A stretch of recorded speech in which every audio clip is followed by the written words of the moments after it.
what you coined the term as diligence as for passive investors? Yeah. So the first important thing to note, and by the way, I should have mentioned at the beginning, so I know you mentioned, I'm not an investment advisor, so anything I'm sharing here is just my perspective as an investor, right, for everybody out there.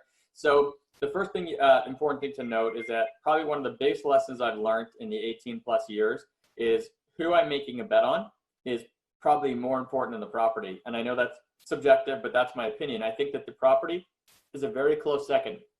The property is extremely important. A lot of components about the property are very important. But I think who I'm making a bet on is even more important, because I tell people that when I invest passively, I trade control for diversification.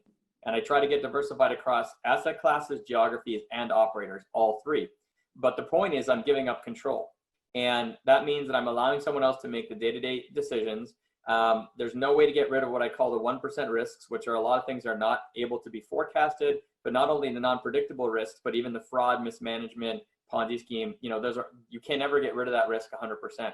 And so I focus on who I'm making a bet on as part of my due diligence very intently.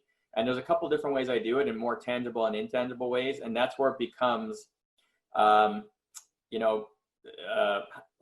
that's why you're mentioning, it's kind of like a combination of art and science, right? The science piece is the numbers. The art is, reading between the lines, like, who am I really making a bet on here? And what is your gut telling you about whether you should be actually making a bet on this person or not? I know we're going to get into a lot of this, but that's really high level. My number one takeaway is who you're making a bet on is just so important.